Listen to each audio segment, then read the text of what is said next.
100 रुपए का चेक? क्या मामला है? गौरीपुर के मशहूर जमींदार त्रिदेवेंद्र नारायण की चिट्ठी है।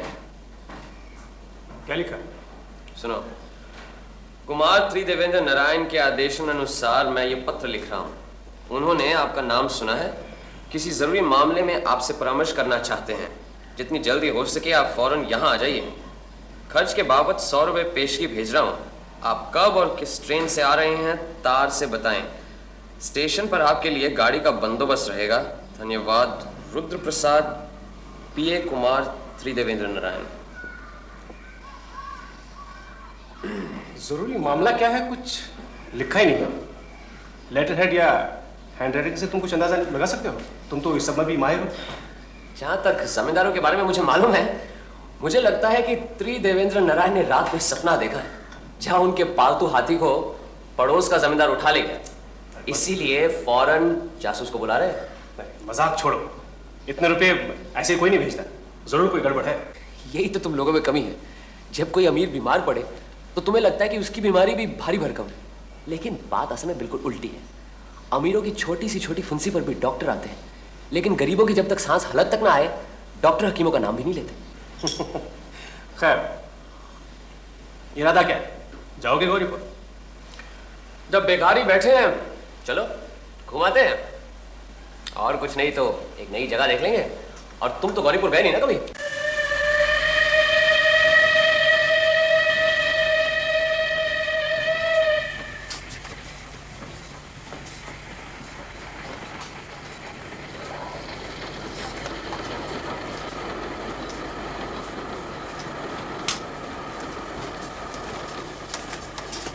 पान लीजिएगा? जी मैंने कहा पान लीजिएगा। लीजिए ना, इसमें तंबाकू नहीं है। नहीं, मुझे तंबाकू से परहेज नहीं, बस मन नहीं कर रहा। मैं बैठ सकता हूँ? आप ये पान नहीं खाते। आप दोनों साथ में जा रहे हैं? जी। कहाँ तक जा रहे हैं आप लोग? जी, आप हम कहाँ जा रहे हैं? जी मैं तो अगले स्टेशन पे उतर जाऊंगा। हम बस उसके बाद ही उतरेंगे। मतलब बदलापुर? लाइए आपके पान का मुलाहिजा किया जाए। हाँ? जरूर।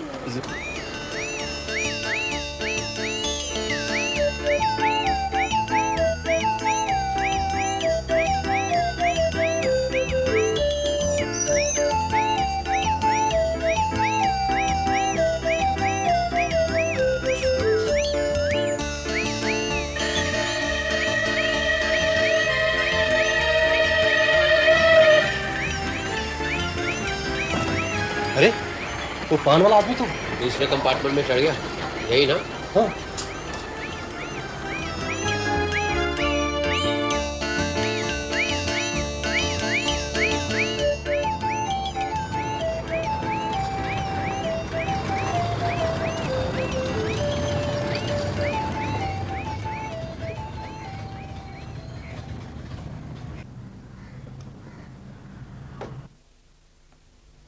वाह भाई, क्या आलीशान बंगला है। हाँ। मैं कुमार त्रिदेवेंद्र नारायण का प्राइवेट सेक्रेटरी हूँ, रुद्र प्रसाद। मैंने ही आपको चिट्ठी लिखी थी। अच्छा। रास्ते में कोई तकलीफ तो नहीं हुई? जी नहीं। रघुवीर, सामान ले आओ। आइए। आप ही व्यंकेश बाबू हैं? जी हाँ, अजीत कुमार बैनर्जी। ये मेरे मित्र, सहयोगी और भविष्य में मेरी जीवनी लेखक। आपकी जीवनी लिखने के लिए तो भी बहुत वक्त पड़ा है, पर मुझे बड़ी खुशी हुई कि आप अजीत बाबू को साथ लेकर आए, क्योंकि इनकी लेखनी की वजह से तो हमारा आपके साथ परिचय हुआ है। धन्यवाद।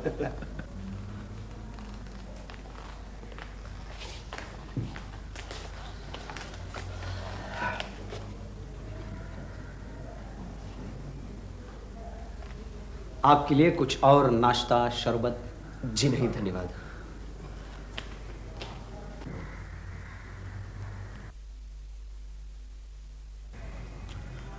जिस काम के लिए आपको यहाँ आने की तकलीफ दी, वो काम जितना गंभीर है उतना ही उसे गुप्त रखने की जरूरत है। इसलिए सब कुछ बताने के पहले आपको वचन देना होगा कि मैं जो कुछ भी कहूँ वो बात हम तीनों के बीच ही रहे। बताइए, किस तरह का वचन लेना होगा? नहीं नहीं, लिखा पढ़ी पूजा पाठ की कोई जरूरत नहीं, आपने कह दिया इतना ही काफी है। अच्छा, अगर घुमा फिरा कर कहानी के रूप में कुछ लिखें तो? जी नहीं, घरेलू मामले की कोई भी बात किसी भी तरह घर के बाहर नहीं जानी चाहिए। आप बेफिक्र रहिए, हम दोनों किसी को कुछ नहीं कहेंगे। हमारी परंपरा के अनुसार बहुत दिनों से हम हीरे जवाहरात इकट्ठे करते आ रहे हैं, ये शायद आपको नहीं मालूम। कुछ कुछ मालूम है। सुना है आपके खानदान में एक अनमोल हीरा है, सीमांत हीरा, और इस तरह का हीरा पूर्व भारत में और कहीं नहीं है। आपको मालूम है? तो आपको यह भी मालूम होगा कि पिछले महीने कलकत्ता में जो हीरे जवाहरात की प्रदर्शनी हुई थी उसमें हमारा सीमांत हीरा भी था। जी मालूम तो है, लेकिन उस वक्त मैं कलकत्ता में नहीं था, इसलिए प्रदर्शनी में हीरा देखने का मौका नहीं मिला। फिर कभी देखने का मौका मिले या नहीं ये तो नहीं कह सकता। क्यों? सीमांत हीरा चोरी हो गया है। चोरी हो गया? जी, इसीलिए आपको यहां बुलाया है। आपको शुरू से बताता हूं। हमारी जमींदारी बहुत पुरानी है। अंग्रेजों से पहले पठान बादशाहों के समय हमारे पूर्व पुरुषों ने ये जमींदारी हासिल की थी। कैसे हासिल की थी ये बताने में अभी कोई हर्ज नहीं है। हमारे पूर्वज जबरदस्त डाकुओं के गिरोह के सरदार थे। अपने बाहुबल से उन्होंने संपत्ति इकट्ठी की और बाद में बादशाह से सनत के तौर पर जमींदारी पर अख्तियार जमा लिया। वो बादशाही सनत अभी हमारे पास है और तब से ही सीमांत हीरा हमारे वंश में है। कहते हैं जब तक वो हीरा हमारे वंश में रहेगा हमारा कोई नुकसान नहीं होगा, और अगर किसी भी तरह वो हीरा चला गया तो एक पीढ़ी के अंदर ही हमारा वंश खत्म हो जाएगा। बड़ा लड़का ही जमींदारी का उत्तराधिकारी होता है। यही परंपरा हमारे वंश की भी है। छोटों को भरण पोषण मिलता है। 2 साल पहले हमारे पिताजी के गुजरने के बाद सारी जमींदारी मुझे मिली। मैं उनकी एकमात्र संतान हूँ। मेरे एक चाचा भी हैं, पिताजी के छोटे भाई। जमींदारी से उन्हें 3000 माहवारी दी जाती है। लेकिन हीरे की चोरी कैसे हुई? वही बताता हूँ। हीरों की प्रदर्शनी में मैं खुद स्पेशल बोगी बुक कराकर सीमांत हीरा कलकत्ते ले गया था। नुमाइश का इंतजाम सरकार के जिम्मे था, इसलिए चोरी के डर की कोई बात ही नहीं थी। इसके अलावा हीरा जिस ग्लास के केस में रखा था उसकी चाबी सिर्फ मेरे पास थी। नुमाइश 7 दिन चली। 8वें दिन वो हीरा लेकर मैं वापस यहाँ आ गया। यहाँ आकर पता चला हीरा तो चोरी हो गया और उस हीरा के बदले जो लेकर आया था वो कांच का टुकड़ा था जिसकी कीमत शायद 200 भी नहीं। चोरी का पता लगने के बाद सरकार को या फिर प्रदर्शनी वालों को या पुलिस को खबर नहीं दी? नहीं। क्यों? खबर देकर कोई फायदा नहीं होने वाला था, क्योंकि चोरी होने के साथ साथ ये पता लग गया था चोरी किसने की है। किसने की? हमारे चाचा ने। जिन्हें आप हर महीने 3000 रुपये भेजते हैं। जी, इसीलिए तो खबर नहीं की। मैं नहीं चाहता हमारे पारिवारिक कलंक को लेकर अखबार में टीका टिप्पणी हो। अच्छा, आपके चाचा रहते कहाँ हैं? कलकत्ता में। आपने उनका नाम सुना होगा, मशहूर शिल्पी और वैज्ञानिक सर जोगिंद्र नारायण राय। ऐसी बहुमुखी प्रतिभा हमारे देश में कमी है। ऐसे प्रतिभाशाली पुरुष और चोरी? हमारे चाचा की निगाह इस सीमांत हीरे पर हमेशा से थी। इस हीरे की कीमत क्या होगी? कीमत की वजह से नहीं, रुपया पैसा तो हमारे चाचा के पास बहुत है, शायद हमसे भी ज्यादा। और हमने भी कभी उस हीरे की कीमत जानने की कोशिश नहीं की। ग्रह देवता की तरह वो हीरा हमारे लिए अमूल्य है। जब हमारे पिताजी जिंदा थे तब भी हमारे चाचा ने हीरा उनसे मांगा था, उन्होंने नहीं दिया। पिताजी के गुजर जाने के बाद उन्होंने मुझसे भी मांगा। देखो बबुआ, तुम मुझे हर महीना जो 3000 भेजते हो उसकी मुझे कोई जरूरत नहीं। तुम्हें चाहिए तो मैं तुम्हें 5000 महीना भेज सकता हूँ जब तक मैं जिंदा हूँ। सीमांत हीरा मुझे चाहिए। उस दिन के बाद से आज तक न चाचा से बातचीत हुई न मुलाकात। हीरा लेकर जब कलकत्ता से वापस आया तो उनकी एक चिट्ठी मिली। वो चिट्ठी आपको दिखाता हूँ।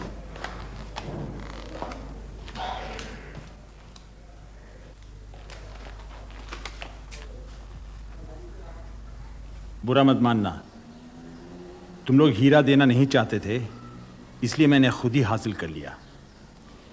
हीरा न होने से तुम्हारा वंश बर्बाद हो जाएगा, यह महज एक वहम है। यह सिर्फ हमारे पूर्वजों की एक चाल थी जिससे कोई इसे बेचने की हिम्मत न करे। सीमांत हीरा मेरे पास सुरक्षित है, शुभेच्छा सहित। चिट्ठी मिलते ही मैं हीरा लेकर जौहरी के पास दौड़ा। जांच पड़ताल के बाद पता चला कि वो हीरा तो नकली है, लेकिन दिखने में बिल्कुल असली हीरे जैसा। मैं आपको अभी दिखाता हूं। कैसा लग रहा है?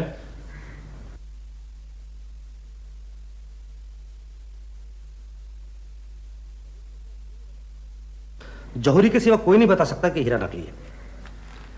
तो मेरा काम हुआ आपको असली हीरा ला कर देना। जी, ये काम कर दीजिए और हमारे वंश का हीरा हमें दिलवा दीजिए। लेकिन ये हीरा नुमाइश से गायब कैसे हुआ? उस झमेले में जाने की कोई जरूरत नहीं। जैसे भी हो, कैसे भी करके हमारा सीमांत हीरा हमारे कब्जे में आ जाना चाहिए। कितना भी खर्चा हो, मैं खर्च करने को तैयार हूँ, उसकी चिंता आप मत कीजिए। लेकिन व्योमकेश बाबू, एक शर्त है। शर्त तो नहीं, विनती समझ लीजिए कि बात अखबार तक नहीं पहुंचनी चाहिए। अच्छा, कब तक हीरा मिलने से आप खुश होंगे? कब तक? मतलब आप हीरा दिलवा देंगे? ये तो बहुत मामूली बात है। मैंने तो सोचा था कोई बहुत ही पेचीदा मामला होगा। खैर, आज शनिवार है, अगले शनिवार तक आपको असली हीरा मिल जाएगा। चले?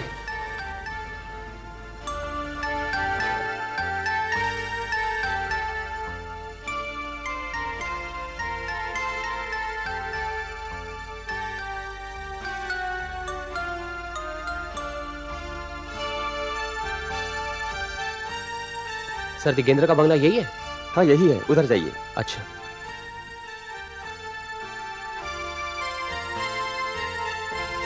अजीत, हाँ? हर चीज ध्यान से नोट करना। ठीक है। नौकरी के लिए आया? हाँ। भीतर जाओ।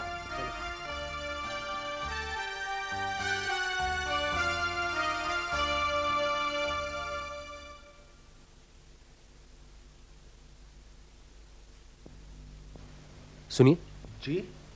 यहां ये भीड़ कैसी? सर, दिगेंद्र नारायण को एक पर्सनल असिस्टेंट की जरूरत है। उसी के लिए हम सब उम्मीदवार हैं। आज इंटरव्यू है? जी, 10 बजे।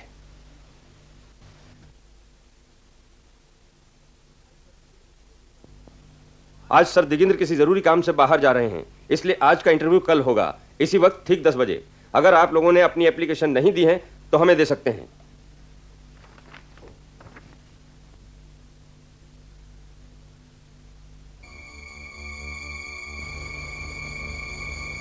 सुनिए जी, आप अपनी कॉपी से एक पन्ना देंगे मुझे?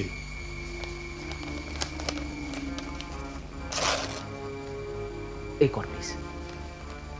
किस लिए?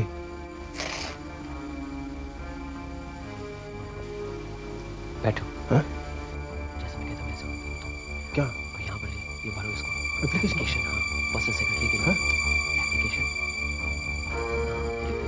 लेकिन इसका क्या फायदा? अपना नाम जितेंद्र नाथ लिख दो। जितेंद्र नाथ क्यों? हाँ, लिख दो, बाद में बताऊँ।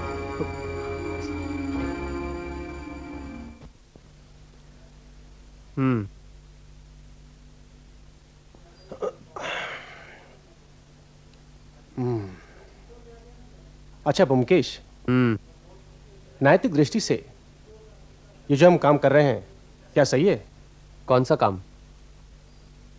यही गलत नाम देकर अर्जी जो दे आए, या मान लो वो हीरा में मिल भी गया, तो क्या उसे हासिल करना चोरी नहीं है?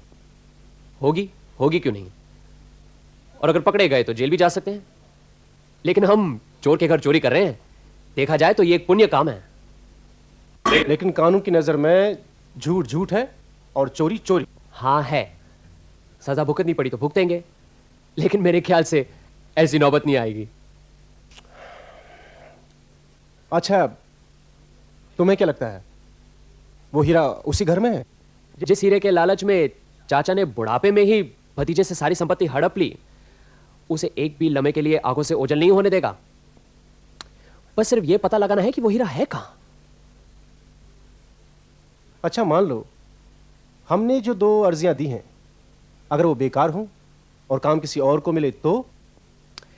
हमें सुनहरा मौका मिला है, उसका फायदा उठाना चाहिए। हमने जो क्वालिफिकेशंस लिख दी हैं, शायद वो दूसरों में ना हो, इसलिए नौकरी हम दोनों में से किसी को मिलनी चाहिए। कहीं ऐसा ना हो दोनों को मिल जाए। और अगर न भी मिले तो सौदी केंद्र के साथ 10-15 मिनट बाद का मौका मिल जाएगा, वो भी काफी है। लेकिन एक बात याद रखना कि कल इंटरव्यू में तुम्हारा नाम जितेंद्र नाथ है और तुम्हारा निखिलेश।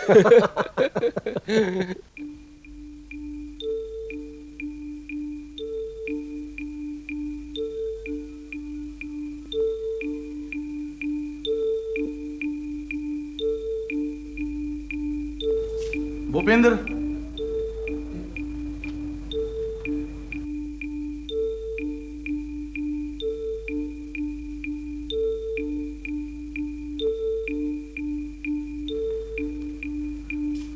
सत्येंद्र नाथ और निकलेश।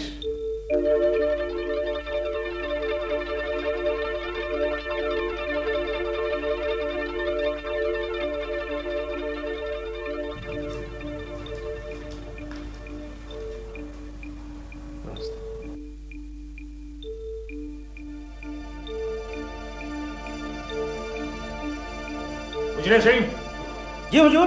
दरवाजा बंद कर दो, बाहर खड़े रहो।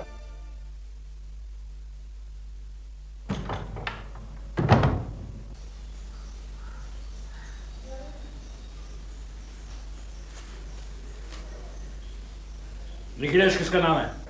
जी मेरा। तुम निखिलेश हो जी और तुम जितेंद्र नाथ। जी। तुम दोनों ने क्या सलाह कर दरखास्त दी है? सर मैंने नहीं पहचानता। अच्छा, लेकिन दोनों ने बिल्कुल एक जैसा कागज इस्तेमाल किया है। लगता है एक ही नोटबुक से लिए गए हैं। सर नोटबुक तो सब एक जैसी होती हैं। तुम एमए पास हो? जी। कलकत्ता यूनिवर्सिटी से? जी। कलकत्ता यूनिवर्सिटी के पिछले 10 साल के एमए रिजल्ट्स मेरे पास हैं। तुमने किस साल पास किया? इसी साल, पिछले महीने ही नतीजा निकला। इस साल का नतीजा इस फाइल में नहीं। शॉर्ट हैंड और टाइपिंग की जो स्पीड लिखी है, उम्मीद है वो भी एमए डिग्री की तरह ठीक होगी। Yes sir. मेरे हिसाब से तुम ही एक कैंडिडेट हो जो सब तरह से फिट हो। बैठो। अजीत बाबू। Yes sir.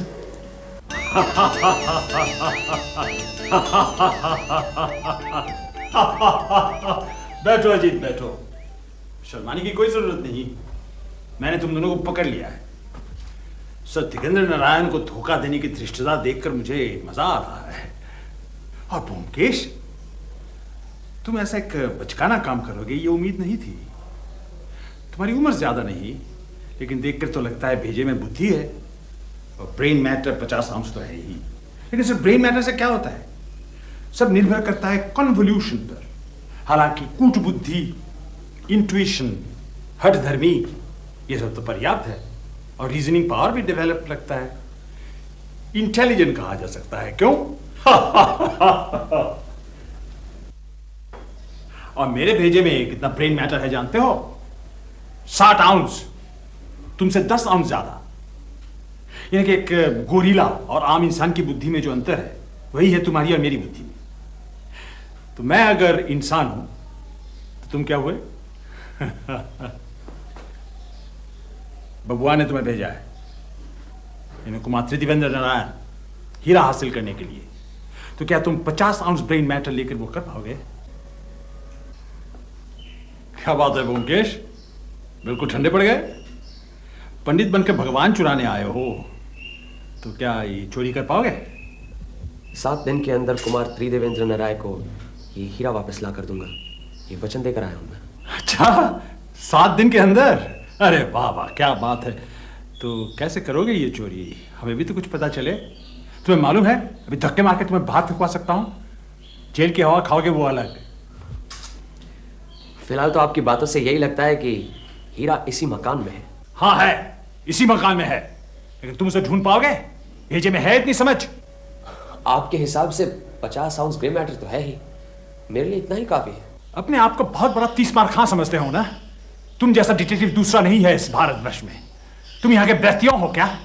मैं यहाँ निकलेश बनकर जरूर आया था, लेकिन अब ब्योमकेश हूं, सत्यान्वेषी, सत्य की खोज करने वाला। सत्यान्वेषी? चलो ठीक है, देखते हैं कौन कितने पानी में है। इस घर में तुम्हें पूरी आजादी है, जहां चाहो जाओ, कोई नहीं रोकेगा। 7 दिन के अंदर हीरा निकालो के जुबान दी थी ना, मैं तुम्हें 7 साल का वक्त दे रहा हूं। ढूंढो हीरा एंड बी डेड। उजले सिंह, इन दोनों को पहचान लो। मैं घर में हूं या ना हूं, ये दोनों घर में कहीं भी आ जा सकते हैं। 7 साल तक इन्हें कोई रुकावट नहीं होनी चाहिए, समझे? तो खड़े क्यों? जाओ। कौआ चला हंस की चाल, समझे ब्योमकेश बख्शी? जिंदगी गुजर जाएगी मगर वो चीज तुम्हें नहीं मिलने वाली। मगर एक शर्त है, इस घर में तस्वीरें, स्कल्पचर, क्यूरियोज चारों तरफ बिखरे हुए हैं। हीरा ढूंढने के उत्साह में ये चीज को कोई नुकसान पहुंचा, टूटा या गिरा तो उसी वक्त मैं धक्के मार के तुम्हें बाहर निकाल दूंगा। मंजूर? मंजूर है। और कुछ? फिलहाल तो कुछ नहीं। सर, मुझे एक बात जानने की बड़ी उत्सुकता हो रही है। आपको कैसे पता चला कि हम ब्योमकेश और अजीत हैं? उजरे सिंह, सचिन को बुलाओ। जी हुजूर। क्यों Byomkesh Bakshi, as detective of India, इनके सवाल का जवाब दे सकते हो? नमस्कार सर, नमस्कार नमस्कार। इनसे मिलिए, ब्योमकेश बख्शी, अजीत बैनर्जी। हम मिल चुके हैं सर।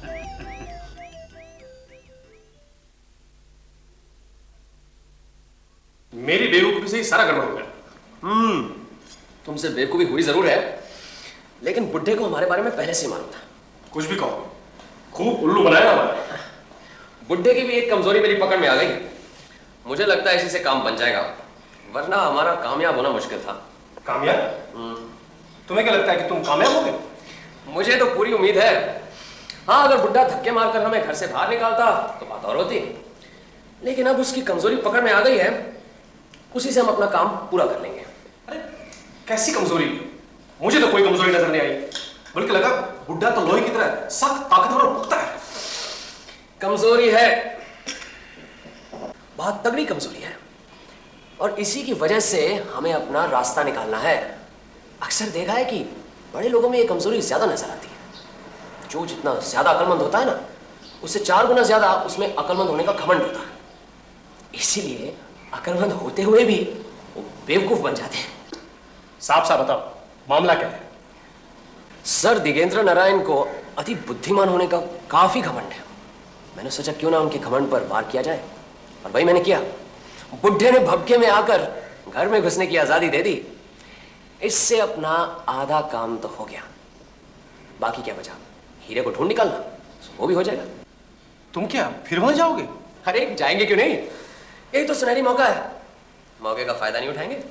आप गए तो वो बेटा उजरे सिंह पेट में खुखरी घुसा देगा। मैं नहीं जाने वाला। अरे ये कैसे हो सकता है? एक साथ मैदान में उतरे हैं, साथ ही चलेंगे। हाँ?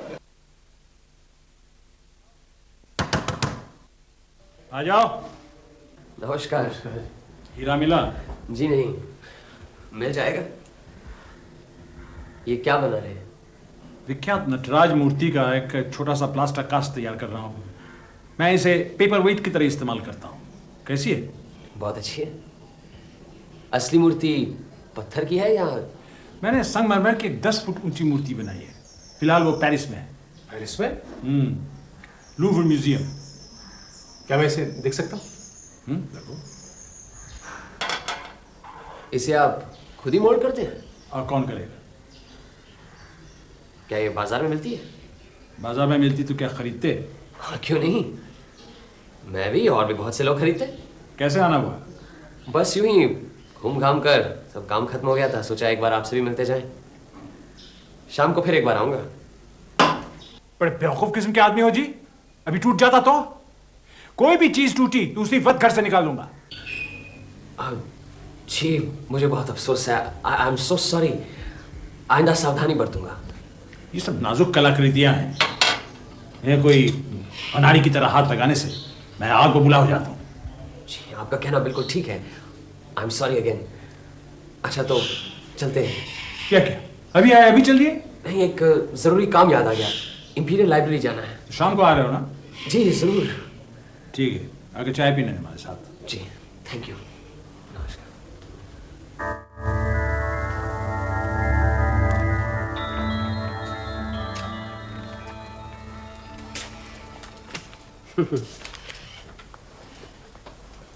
क्या बात है?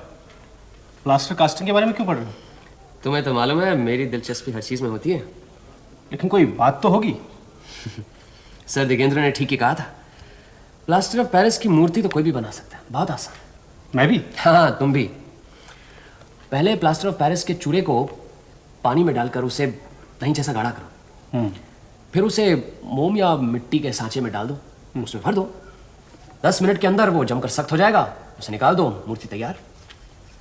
मुश्किल काम है सांचा बनाना।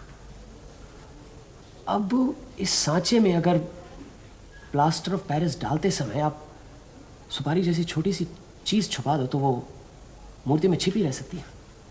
मतलब सीमांत हीरा इसी तरह नटराज की मूर्ति में आई बात समझ में? चलो। कोई आया था? जी नहीं, एक चिट्ठी आई है। लाओ दे।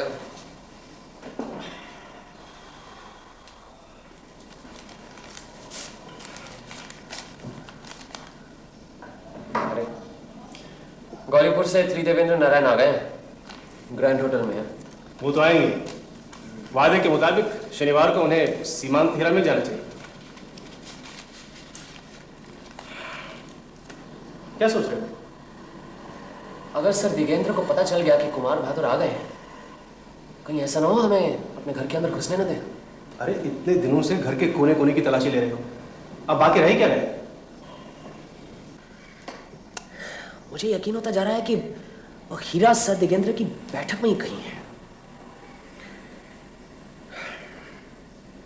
मैंने गौर किया, बुढ़ा जहां भी हो उसकी नजर हमेशा टेबल पर ही रहती है। चलो खा पी के सोते हैं, आज तो बहुत थक गए। अजीत, मुझे लगता है वो हीरा नटराज मूर्ति के अंदर छुपा कर रखा है। अरे तुमने देखा नहीं किस तरह से मूर्ति मेरे हाथ से ले ली? कल तो किसी भी तरह उस मूर्ति को जाकर हासिल करना है। लगता है मुझे इस मूर्ति से प्यार हो गया है। कल सारी रात इसकी याद में नींद नहीं आई। सच। ओमकेश, तुम्हारे मन की बात मैं जानता हूं, मुझसे कुछ छुपा नहीं सकोगे। इस मूर्ति के लिए रात भर नींद नहीं आई तो जाओ, आज से ये मूर्ति तुम्हारी, मेरी तरफ से तोहफा। अब तो खुश? ये नाजुक और कीमती है, संभाल के रखना, कहीं टूट ना जाए। बहुत बहुत धन्यवाद सर दिगेंद्र, आपका तोहफा सर आंखों पर। 6 दिन तो हो गए, कल भी आओगे क्या? हाँ बस कल ही का दिन तो बाकी है।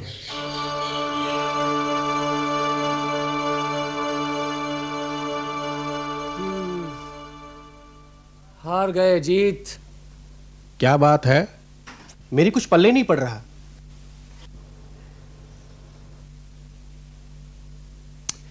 मुझे पूरी उम्मीद थी कि हीरा इसी नटराज के अंदर है। अच्छा बताओ, इतनी अच्छी जगह कहीं मिल सकती है? हीरा आंखों के सामने टेबल पर है, लेकिन किसी को कुछ पता नहीं। अपनी सबसे प्यारी चीज बिल्कुल अपनी आंखों के सामने ही पड़ी है। सर दिगेंद्र ने यह खुद बनाया है। इसीलिए हीरा इसके अंदर छुपाना उनके लिए कोई बड़ी बात नहीं है। आज ठान का निकला था कि कैसे भी हो यह मूर्ति चुरा कर ही लाऊंगा, लेकिन बुढ़े ने सारे इरादों पर पानी फेर दिया और मूर्ति मुझे खुद भेंट कर दी। चले पर नमक छिड़कने में उस्ताद है बुढ़ा। अब फिर नए सिरे से सब शुरू करना पड़ेगा। अब क्या शुरू करोगे? बस एक ही दिन तो बाकी है। उधर कुमार बहादुर कलकत्ते आ गए हैं, कहां से दूंगा उनका सीमांत हीरा? लगता है सर दिगेंद्र ने बाजी जीत ली। लेकिन उन्होंने मुझे ये मूर्ति दी क्यों? एक काम करते हैं,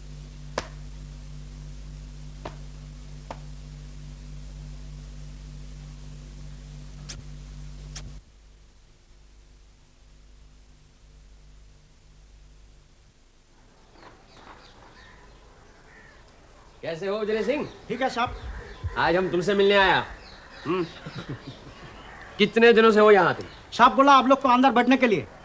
तुम क्या कभी अपने मुल्क जाता नहीं? किधर है मुल्क को, नेपाल या दार्जिलिंग? साहब बोला आप लोग को चाय पिए तो हम देंगे, आप अंदर बैठिए। अच्छा लाओ तुम्हारा एक बीड़ी दो। बीड़ी हम नहीं पीता साहब, आप अंदर बैठिए। साहब अभी आ जाएंगे, बाहर गया। तुम्हारे साहब अंदर नहीं है? नहीं, लेकिन अभी आ जाएंगे। आप लोग को बोला साहब अंदर बैठने के लिए।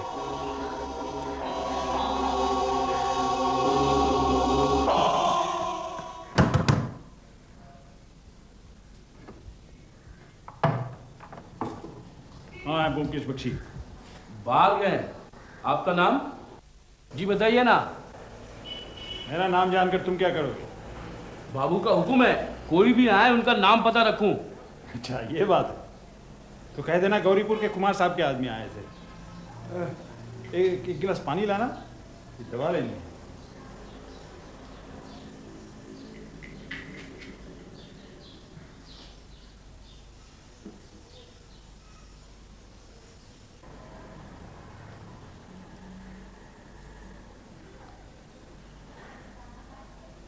तो मैं जाता हूं, कह देना बाद में मुलाकात होगी।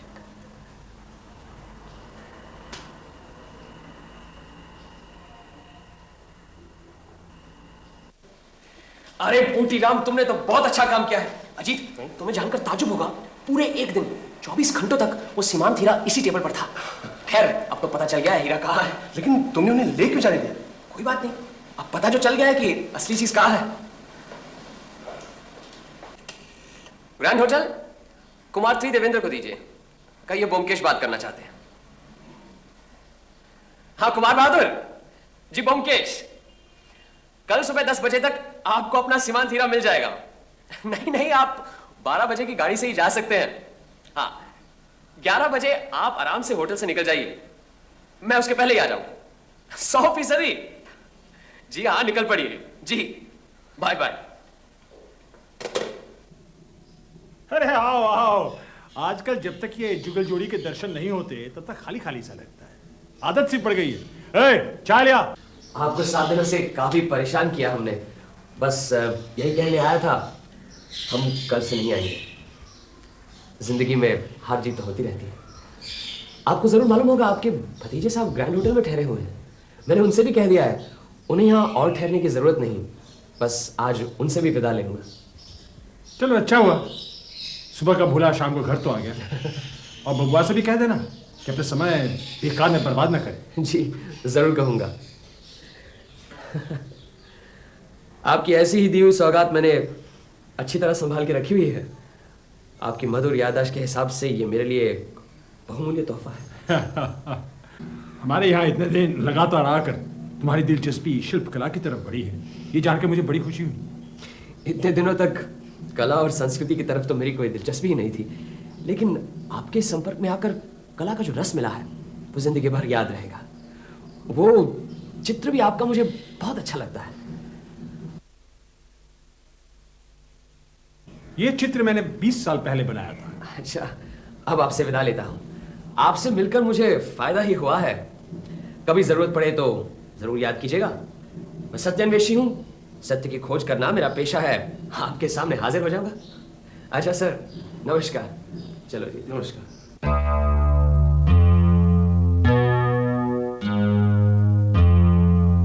आइए आइए ब्योमकेश बाबू, आपने तो कमाल कर दिया।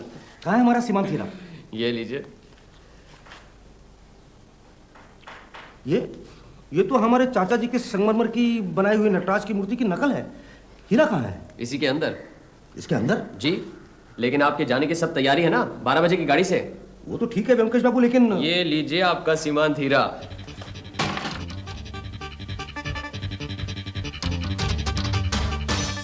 हाँ, यही हमारा सीमांत हीरा है। तुम्हें कैसे पता चला कि हीरा इसी मूर्ति में है? सर, दिगेंद्र भी भाप गए थे कि मुझे पता चल गया, इसलिए हमारे आंखों में धूल झोंकने के लिए उन्होंने मुझे मूर्ति दी।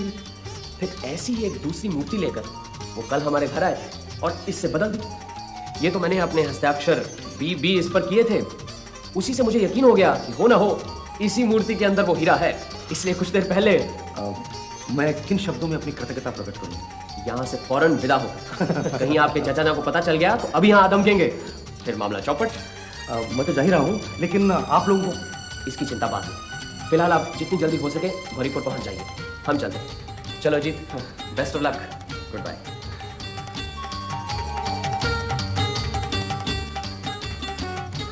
अजीत, ये देखो, लो ये पढ़ो। प्रिय ब्योमकेश बाबू, आपकी कृतज्ञता के जवाब में जो कुछ भेज रहा हूं वो आपकी प्रतिभा के सामने कुछ नहीं है। आगे बढ़ो। उम्मीद है भविष्य में फिर मुलाकात होगी। अजीत बाबू को भी मेरा धन्यवाद दीजिए।